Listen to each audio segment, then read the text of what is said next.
בשם השם נעשה ונצליח, שיעור תורה, ברוכים הבאים, שבוע טוב, שבוע מבורך. Tonight's shiur is going to be for the רפואה שלמה and הצלחה רבה for Rabbi Ephraim ben Shulamit, רבנית שרה בת ענת, רבנית לבנה בת שרה, שרה בת לבנה, אבי מורי דוד בן עשריה, אמי מורתי דוריס בת ז'ורה, and all of Am Yisrael and all the righteous Noahides that continue to support the organization, continue to help us do all the amazing things that we're doing, which also includes the whole topic of this shiur, which is an overview of this book that is making a lot of noise, Baruch Hashem. Tonight, Rabotai, since we completed our series last week of Torah Chasidut, where we figured before we start another series, we should start a overview of this Sefer and title this shiur, Manis Friedman, Too Bad You Came to the World. With 25,000 copies of this extraordinary book that is 7 years of toil, of headaches, of endless battles, and Baruch Hashem, lots of atzlacha, but not enough. This book is making a lot of noise. 25,000 copies being distributed as we speak in Israel, in America, in England, in Canada, in different places that people order the books for free. So there's no money in it for us. We're not making money out of it. We're not selling it. We've never tried to make money out of this whole ordeal, but really the whole purpose was to save Am Yisrael from modern day Korah. The reality is, Rabotai, that this book is a compilation of many lectures we've made over the years, over the last 7 years of this specific topic, in addition to a very, very close review of every word that was published in the Hebrew version of Manis Friedman's book, Lo Bikashti Lavo LaOlam, that I didn't ask to come to this world, hence the reason why we called this book Too Bad You Came to the World, as a response to his. And we've received many requests from people to have an English version, because the book is written in Hebrew. And of course, that takes time, that takes money, and until that happens, lots of time will pass. Perhaps, chas v'shalom, many victims will fall into the trap of the Manis Friedman and his followers' trap, and we figured that we need to make a comprehensive review of the book, of what's in the book. We're not going to be able to go over every detail, obviously, but lots of them, to give you the highlights, to give you specific points to look into. And this book overview will address many of the key points that will explain, will shock, and will even motivate you in ways that you never imagined. Last week, we had Parashat Korah. And of course, what better place can we start off than what our Holy Torah says? Parashat Korah is not only a parasha that tells us a story, but it's also a parasha that tells us about one of the critical mitzvot out of the 613 mitzvot that we have in the Torah, which is don't be like Korah. Don't be like Korah. What was so bad about Korah? What was so bad that the Torah itself uses Korah as one of the key sources for Gehenom, being a punishment for some people that's eternal? In fact, in the prior week, we heard about the Meraglim in Parashat Shlach, where they said Lashon Hara about the land, they said Lashon Hara about Hashem, and they also got punished. And Rabbi Yosef Karo writes in the Bet Yosef in Orach Chaim in Siman 580 that one of the things we learn from the punishment of the Meraglim is that Hashem does not forgive everybody, even if they say, I'm sorry, because there are some punishments that are catered for specific people that make sins that are unfixable. What sin? What did they do? Well, first and foremost, after the Meraglim said what they said and enticed everyone to go after them, HaKadosh Baruch Hu punished them with a horrible, strange death that the sages explain it's not only a horrible death, but it continued for 30 days. where their tongues connected to their belly buttons, and they suffered there while alive for 30 days until they eventually died. Now surely, says Rabbi Yosef Karo, that during those 30 days they realized they were wrong. Surely during those 30 days they said, I'm sorry. Surely during those 30 days they tried to do tshuva. But, says Rabbi Yosef Karo, HaKadosh Baruch Hu did not forgive them. Despite their punishment in this world, the Gemara in Masechet Sanhedrin says they have no share of the world to come, which is other words of saying they go to Gehenom forever. Why? Because they enticed the public to go against the Torah. They enticed the public to go against Hashem.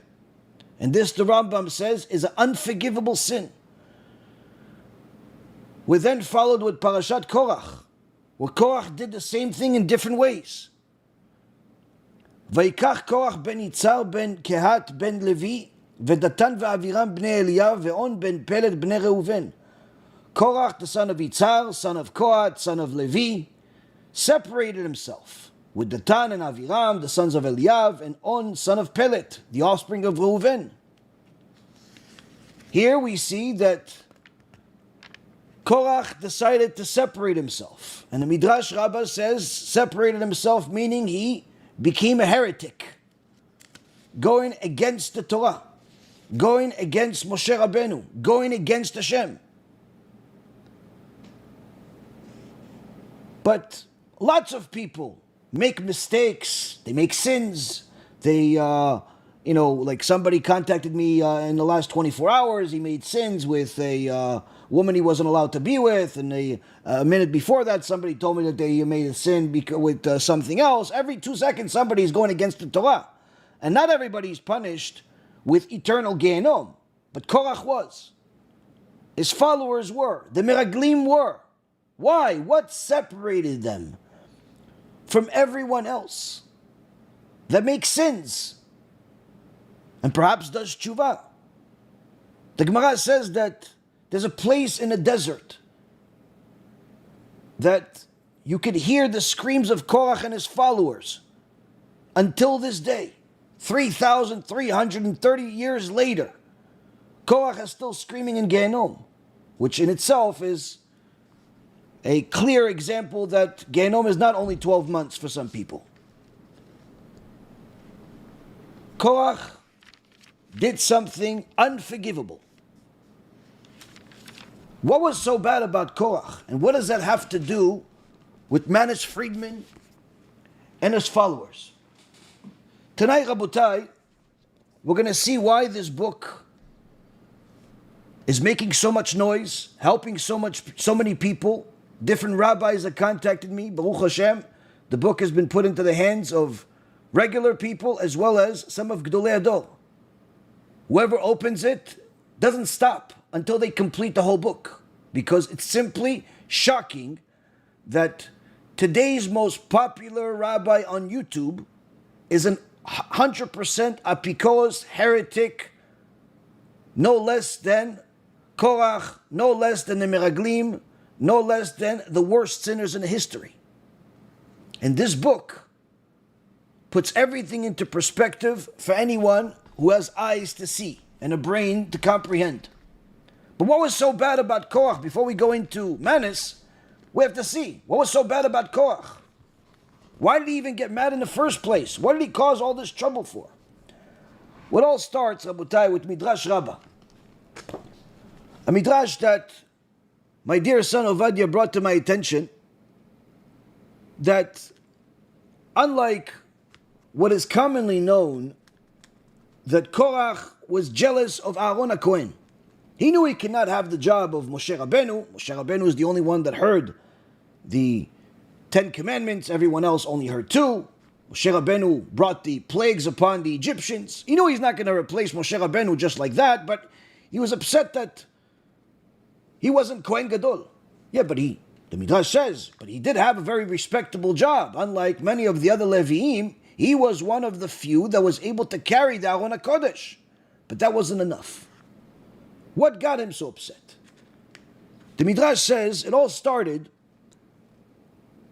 not with Aaron HaKohen and his jealousy of Aaron HaKohen, but rather because Korah did not like how things were turning out, because he saw that Moshe Rabbeinu was the king, Aaron HaKohen was the Kohen Gadol, and Elitzaphan became the Nasi. And Korah says this doesn't make any sense. Says the Midrash, Korah says this doesn't make sense. How could it be that Elitzaphan is the prince? My father was one of 4 brothers. As the Torah says, the sons of Kohat, Amram, Itzar, Hebron, and Uziel. Exodus chapter 6, verse 18. Amram was the firstborn, and his son Aaron became the Kohen Gadol, and his other son Moshe became the king. And who's deserving to be the next in position of greatness? Is it not the second brother Itzar? As the Torah says, the sons of Kohat, Amram, Itzar. Well, I am the firstborn of Itzar, so I should be deserving to be the prince over the Kohathite families. Yet Moshe made Elitzaphan the prince. Elitzaphan was the second son of Uziel. Uziel is the youngest of my father's brothers. How could Elitzaphan be superior to me? Behold, I will revolt against Moshe and nullify all that was done by him. As my dear Ovadia showed me, this is Levi. Levi, the son of Yaakov Avinu. He had 3 sons, Gershon, Kehat, Merari. Each one of them had sons. Gershon had Livni and Shmi, Kehat had Amram, Itzar, Hebron, and Uziel. Merari had Machli and Mushi. And then the sons of Kehat, this is all we're talking about here. We're not talking about the other 2 sons. The sons of Kehat, Amram, who was the firstborn, had Aaron and Moshe. Itzar had Korach, Nefeg, and Zachri. Korach was the firstborn. And Uziel had Mishael, Elitzaphan, and Sitri. Elitzaphan was the youngest, was the second. So, according to Korach's logic, it doesn't make sense that Elitzaphan would be the prince. How could this be? And he says, you know what's a proof of why it doesn't make any sense? Look, after Moshe made his brother Aaron the Kohen Gadol, he of course gave the job of Kehuna also to his sons, Nadav and Avihu, and Hashem killed both of them. So obviously that shows you, according to Korach's logic, that Hashem didn't want Aaron to be a Kohen or his sons to be Kohanim. Obviously, he completely negated what Hashem said, that they violated the Torah by going into the Kodesh Kodeshim without being commanded to. But he was using his logic. And now he didn't just want to be prince. As the Torah itself says, he and the 250 so-called rabbis that followed him, that were Anshe Shem, that these are people that were Gdolei Ador in that generation. Anshe Shem, Chazal teaches us, that means they, in the Kabbalistic world, Anshe Shem means they all knew the Shem HaMeforash, the holy name of Hashem. They can make miracles. These were not regular people. They followed Korach. How could they follow Korach? Because Korach knew, listen, I can't just go and start this whole thing by convincing fools to follow me. I have to convince wise people. I have to go to other rabbis and convince them that what I'm saying is right. So what did he do? He started making parties. And invited them and gave them money. And the Midrash says, look how evil Korach was. First, he starts an argument with Moshe Rabbeinu. Says, Moshe, you're saying that you got this mitzvah of tzitzit from Hashem, right? Yes. And you're saying that it has to have one string that's tchelet, that's this bluish color. Yes? Well, let me ask you something, Moshe. It doesn't make any sense to me. So, if the whole garment is tchelet, does it still have to have one string that's tchelet? Moshe says yes, that's what Torah says. That doesn't make any sense. If the whole thing is tchelet, what does it need one string? How is one string on each corner going to override the whole thing being tchelet? Further, Moshe, you're also saying that Hashem said that we have to have a mezuzah. Well, a mezuzah only has 2 paragraphs from the Torah. What if I have a house that's full of Sifrei Torah? A Sefer Torah has 175 sections. Some say 275 sections, depending on how you count when the paragraph starts and when it ends. Which, in those days, they would read the entire Sefer Torah once every 3.5 years. Not like we do today, where it's once per year. So it was same words, separated into more parts. So how could you say that 2 little segments override the 275? If I have 200, if I have a house full of Sifrei Torah, 1,000 Sifrei Torah, I still need to have a mezuzah that only has 2 little portions? Moshe says yes, that's what Hashem commanded. He says to Moshe, nah, you commanded. You created these rules. These are from your heart. These are not from Hashem. Why did Korah have such a problem with these mitzvot? And the way we know that is these mitzvot that he picked on was because right after the whole thing with Korah, we hear about the tzitzit, we hear about the Torah, the mezuzah. But the point is why? Why did he have this problem? Sages teach us that both of these mitzvot have an ultimate purpose of remembrance of Hashem, remembering Hashem and remembering that He rewards and He punishes. He rewards the righteous and He punishes the wicked. And therefore Korah says, what do I need to remember God when I leave the house every time by kissing a mezuzah? What do I need to remember God if by having a tzitzit?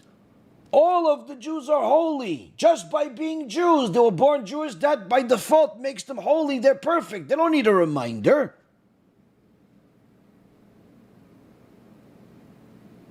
Why do I need all of this? Why do I need to express myself this way if I already know I'm holy? I'm a Jew. And therefore the Midrash says, when it says Korah took, it actually means Korach's heart took him to the side of heresy, separating him from emunah of Am Yisrael. Just like we see that in the book of Job, chapter 15, verse 12, when Eliphaz, the Temanite, rebukes Job, why does your heart take you? Meaning, why is your heart making you think things that are heretical? Don't become a heretic by questioning God.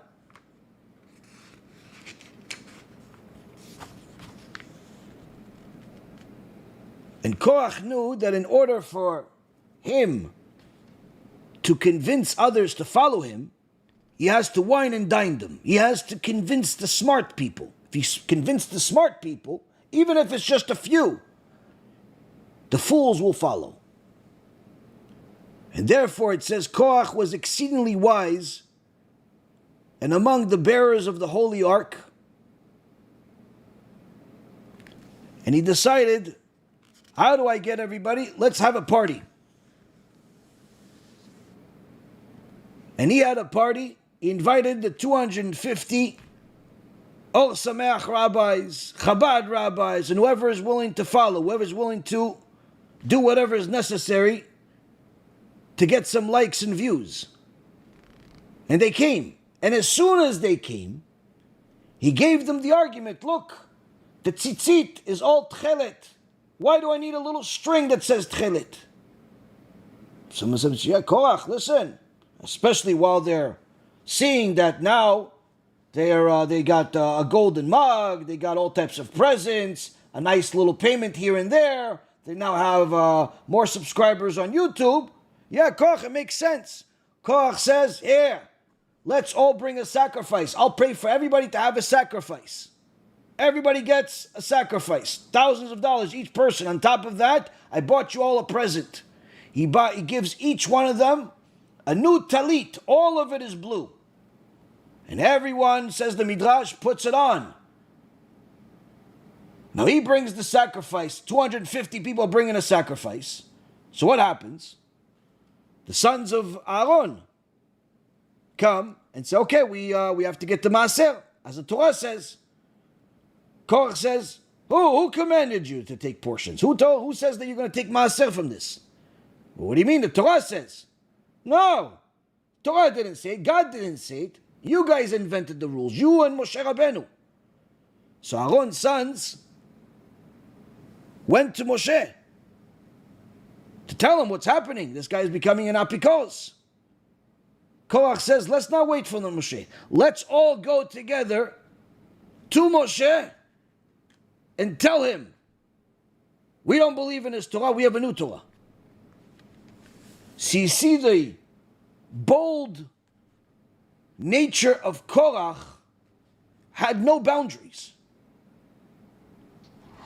And this is the way of the heretics, Rabotai.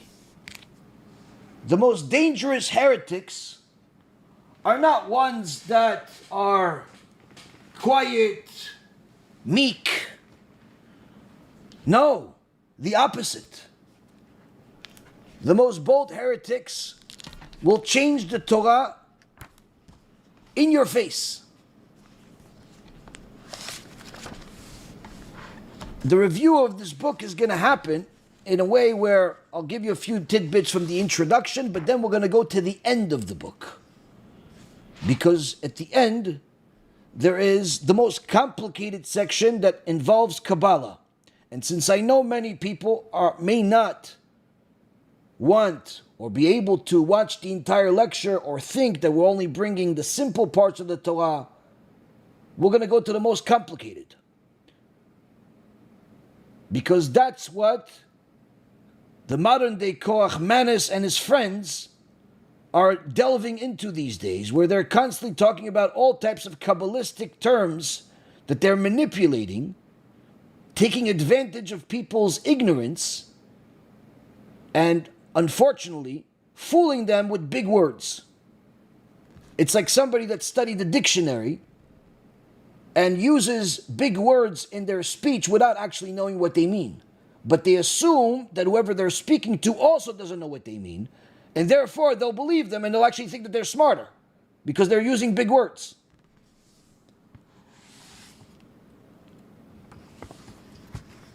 The editor of our book, Rav Yaakov Shmuel Shichyeh, wrote in the introduction a few interesting insights. He says, first and foremost, why write a book like this? Does Am Yisrael not have enough machloket, fights? He says that's exactly the reason. Because the Shulchan Aruch, in Orach Chaim Siman Aleph Seif Aleph, the first halacha says, Lo yitbayesh mipnei adam umaligim alav ba'avodat Hashem yitbarach. Do not be embarrassed, do not be ashamed, do not hold back when it comes to serving HaKadosh Baruch Hu and fighting for the truth of the Torah, even if people are going to make fun of you, even if people are going to do all types of things to go against you. I'm not translating everything word for word, I'm giving to you in a word that you could understand, but anyone that understands Hebrew will know that I'm saying exactly what it says. Furthermore, Rabbeinu Bechaya says in the introduction to Sha'ar HaBitachon, שהבוטח באלוהיו לא יחניף לבני אדם ולא יפחד מהם פן יעשו לו רע ואם יתביישם בתוכחתו לא יתבייש. לא יתבייש מהם ולא יצדיק להם את השקר. ואיננו ראו ולא זר איך מרן הרב עובדיה יוסף זצ"ל קיים בעצמו ולא תגורו מפני איש. So here he brings a couple. He brings שער הביטחון first. He says, someone that has ביטחון in Hashem, don't kiss up to other people and don't be afraid of what evil people will do to you. And if they go against you, they embarrass you as a result of your rebuke of them, don't be embarrassed. And don't say that their lies are true or agree with their lies. And we also saw with our eyes how a Rav Ovadia Yosef, who just lived in our lifetime, a decade ago, how he fulfilled the halacha and what Torah says in the book of Deuteronomy chapter 1 verse number 17, V'lo taguru mipnei ish, that you should not be afraid of anyone. And this is the way we're going. Well, they're going for the sake of their own personal wins, their own personal benefit in their heresy. We are going for the benefit of HaKadosh Baruch Hu and the honor of Hashem, which of course we benefit because He is perfect. But it's our obligation to defend the Torah and stand for the truth of the Torah. Now when people say there's a lot of machloket, there's a lot of fights already, why add another one? Number one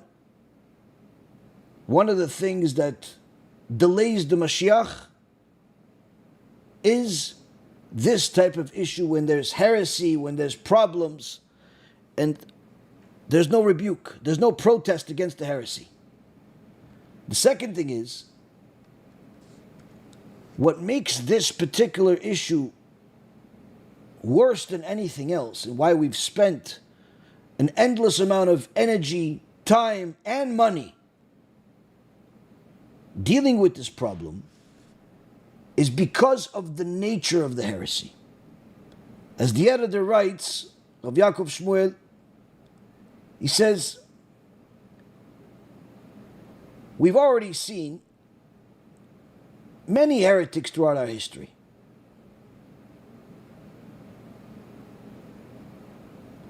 The problem is, what most people don't know is that the difference between the truth and heresy can be as thin as a hair. And if Manis Friedman was one of these heretics that says there's no God, like an atheist, or the Torah is not from heaven, we wouldn't even waste our time with him. Because we've had many heretics like this in the past. And of course, HaKadosh Baruch Hu got rid of them. And whatever damage they make is contained for anyone who looks into the Torah. The problem with Manis is the same thing as the problem with Korah. It looks true because they represent themselves as if they're coming to you with the same Torah. They're coming to you with Judaism. They're coming to you with the same exact thing. They're saying, they're representing the Torah. They're representing the truth. That's what Korah did. That was unforgivable. He didn't come as an idol worshiper saying, listen, we're going to start a new religion and call it Christianity. No. He came, Korah came with, I'm coming to you with Torah. I'm telling you guys that these mitzvot are not from God. Moshe Rabbeinu is making them up. Because they don't make logical sense. Because he thought that everything needs to make logical sense to a lowly human being. Now realizing that HaKadosh Baruch Hu says multiple times in the Torah that He doesn't think like us.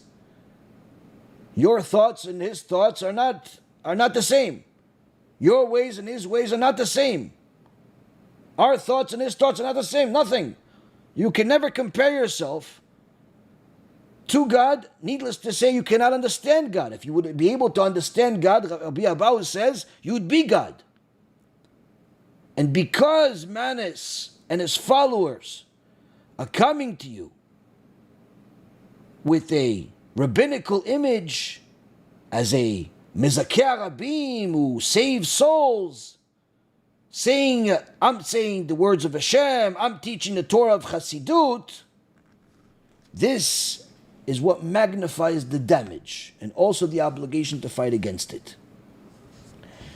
In his Sefer, in his book, in Manis's book that's called I Didn't Ask to Come to the World, aside from having endless mistakes and foolishness in it, the most dangerous parts are when he uses the words of the sages in order to manipulate people by distorting what the sages actually said, in some cases only saying part of what they said, in other cases just simply giving you a foreign translation and assuming that people will not check. And unfortunately he assumed correctly. And as the Torah itself says in the Gemara Masechet Yomah, page 72b, that Torah can either be the potion of life or the potion of death.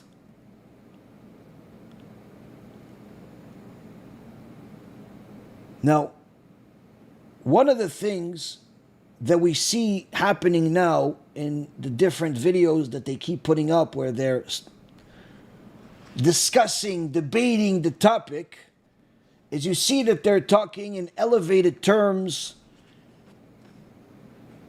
that are from the Kabbalah. That the average person has no concept of what they mean, and I'll tell you the truth, neither does Manis, nor do the vast majority of the people that he talks to.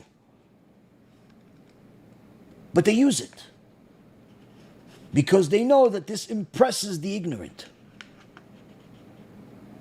They know that if they could minimize God to be more human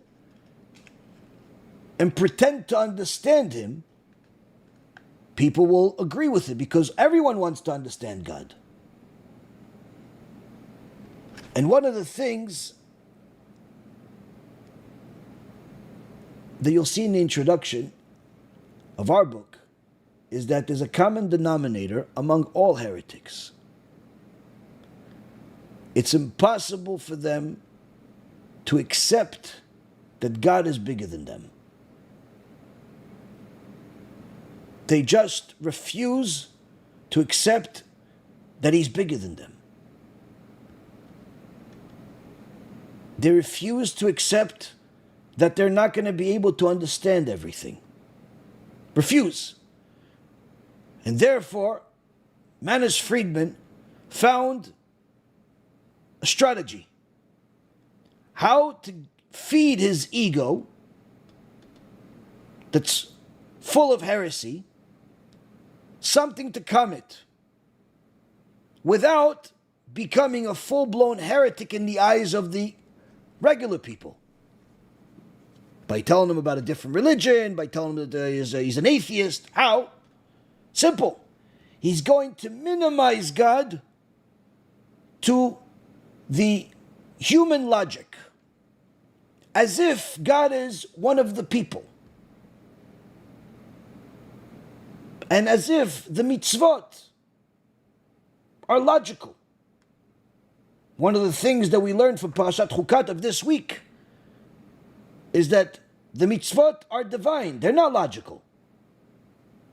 Some have logic to them that you would understand, but that's not the reason. Because the ultimate reason of every single mitzvah, whether you understand parts of the logic or not, is simply because God said so. Because the ultimate logic of any mitzvah is beyond human logic. You may be able to understand some logical benefits to it, but that's not the reason or the cause of the mitzvah. The cause of the mitzvah is because the King of Kings commanded. But this is unacceptable to heretics. So what does Manis do? He humanizes God. He minimizes God. He minimizes the Torah and the mitzvot. When someone says to him, no, listen, but you're talking about the ultimate God that doesn't need anything, that's perfect, How does he debate them? Oh, you're not taking God seriously. Now, of course, anyone that hears such a thing is like, well, yeah, well, no, I am taking God seriously. That's why I'm debating you, but no, you're saying I'm not taking him seriously. So no, I want to take him seriously. So okay, so maybe I'll agree with you, because anyone that doesn't have a leg to stand on that's full of Torah and confidence in their emunah and bitachon in Hashem, unfortunately, they fall to the trap of simple human words. Oh, you're not taking God seriously. And what he does time and time again is rationalize things that are beyond human logic. Whether it's God needs you, or that there's no punishment, all types of other things. Why? What's the ultimate goal? To change the Torah and start something new, where everyone follows him, just like Korah. But how could he do such a thing without changing the Torah in open daylight? Simple. As his book says, he didn't ask to come to the world, meaning blame God on everything. Blame God. He's at fault. He created, therefore he's at fault. I didn't ask to come to the world. This flawed logic is the premise of every single lecture he's made over the last decade and a half at least. And the only reason why I say over the last decade and a half is that's what we followed, but also what my dear friend Arav Zarner, alav Shalom, who knew Manis, his wife, followed his shiurim closely over the years, and he said that this shenanigans of heresy that he started in the last 10 years wasn't what he did many years ago when he first started. But I've told you guys many times of the different things that he says. And that's already recorded. But now we're going to go and address some of the more complicated parts, the so-called Kabbalistic teachings that Manis tries to rest his heresy on. When we reached out to Manis to ask him for sources for all the heresy he says years ago, his response was, Ani lo megale et hasodot sheli. I don't disclose my secrets. Because there's no actual sources for the stuff he says. He only started bringing different things in the recent past year or so that people that wanted to agree with him created. So his argument got stronger as a result of getting more victims that were smarter than the average. And unfortunately, more smart, bigger problem, because the error is bigger.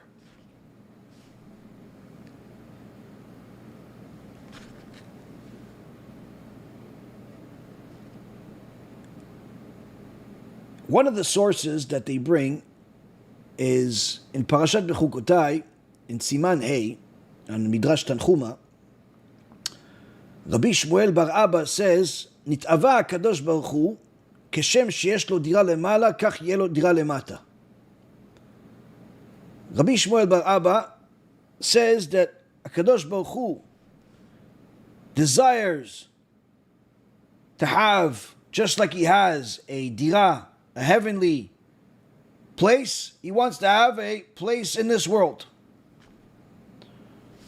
So Manis and his followers manipulate this to say, and this is in his book, this is in his videos, and in our book, this is in page 146, titled Asodot Shel Manis, the Secrets of Manis. He says, quote, Im Elokim yoter tzarich otanu, if God needs us more, אז הוא לא יכול לבוא אלינו בטענות, then he can't come to us with complaints. אתה אלוקים מתהווה לבוא. You are the God that desires to come to us. And ולעשות דירה בתחתונים, and to make a place for yourself in our lower world. So what do you want from us? As mata rotzeh mimenu, ata Hashem. What do you want from us? You're at fault. In essence, it's not just God needs you. The ultimate goal of the whole God needs you heresy is to remove the responsibility of any person, of any sins, of the 13 principles of faith, of the Jewish religion. He took what Rabbi Shmuel Bar Abba says and manipulated it to his cause. But the truth is, the prophet Yeshaya, the prophet Isaiah in chapter 55, verse number 8 and 9, says, in the name of Hashem, Ki lo machshevotai machshevotechem velo darkechem drachai neum Hashem. My thoughts are not like your thoughts, my ways are not like your ways, says Hashem. Ki gavu shamayim eretz, as high as the skies from the land. Ken gavu drachai midarkechem umachshevotai machshavotechem. Even more than that, my thoughts are higher and more distant from your thoughts and my ways from your ways. So Manis is trying to understand that when God says He desires a place in this world, He wants to think like a cow. A cow only eats when it's hungry. Somebody's going to make pizza because they either want to sell it or they want to eat it. So he figures, if I'm only going to make pizza because I either want to sell it or I want to eat it, then surely God only does something, He desires something because He needs it.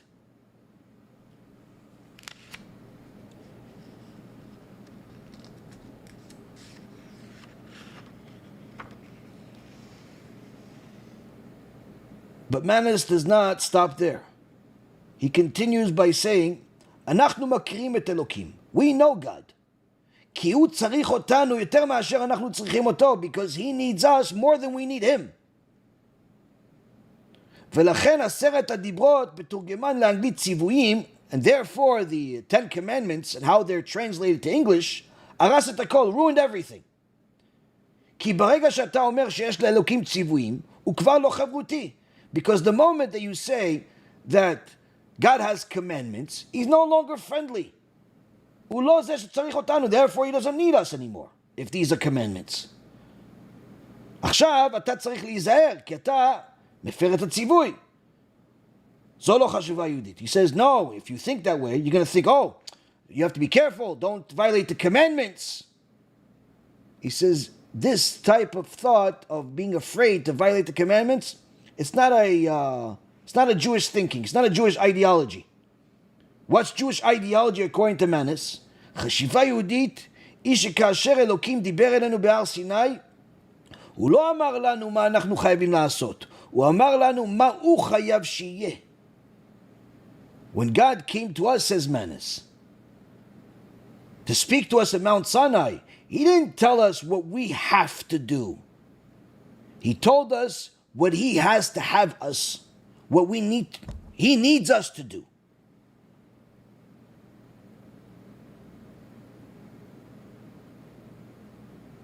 So now He says, this is what you have to teach children, that God needs them.